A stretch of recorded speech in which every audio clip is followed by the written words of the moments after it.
Welcome to level 5, where we will be talking about the stretched letters. Now, in the Arabic alphabet, there are 3 vowels, as we discussed earlier, alif, waw, and ya. And whenever these vowels connects with their sister or brother, as I like to say to younger children, then it will cause that letter to become 1 second longer than usual.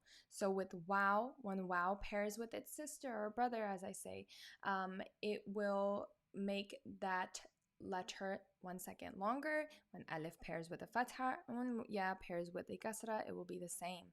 So we can see with an example for better explanation, when ba comes with a fatha, it will normally just be ba, but here we have an alif with it, and that means that that ba is going to be extended for 1 second longer than just with a fatha, which will be ba. Okay, so ba turned into ba, da turns into da, tha, ja, right? And this is why I had emphasized so much earlier when we were learning these markings originally, that this is why we cannot make these sounds any longer than they need to be, because it will make it so difficult to differentiate between stretched letters and not stretched letters, right?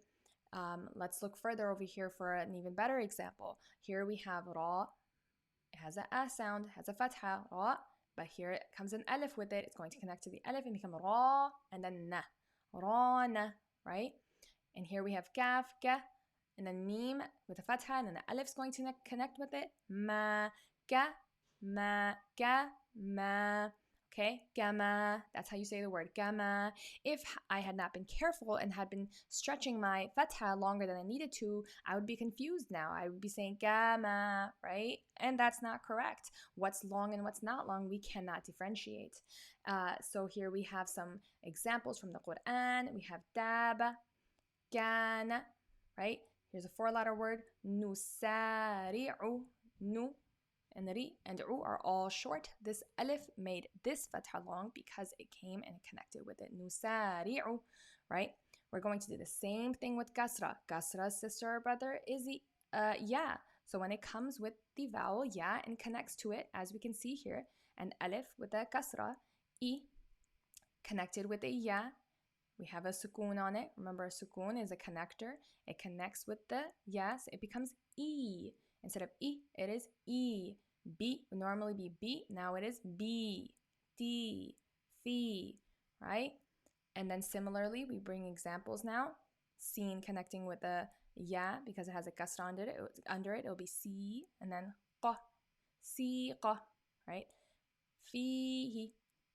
Here's an example of a longer word, and as we mentioned before, we're always going to bring up things we've learned before previously, and over here we've already learned that an alif with a fatha will become long, so here we have a, and then we have also an e sound that is connecting with the ya, which will also be long. Lina, alina. So there are many times that more than one elongated, stretched letter will be coming at a time, and that's something to be mindful of. Damathila, right?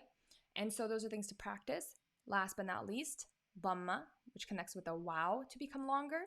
Damma comes, wow, boo, do, right? And these are some words for practice. Turi, right?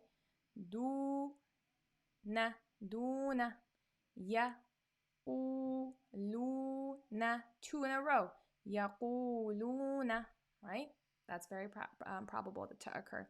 Now here's some mixed practice. Here we're going to have stretched e, oo, and a sounds. And so that is some practice. And finally, we end with a worksheet, which we will be doing here.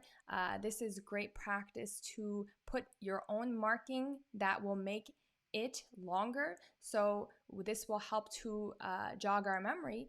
And if we can recall, what would I need to put on this ba to make it longer? Well, we see that a ya comes after it, and we know that ya's sister or brother is a kasra, an I sound. So I will be putting an I sound over here to make it longer. Sabila, and so on and so forth. And then we're going to color in the boxes that have stretched letters. Blue, And so you can go in and find, hey, where are the stretched parts? You can find those by finding the marks that pair with sounds that would make them longer, and that will conclude this section.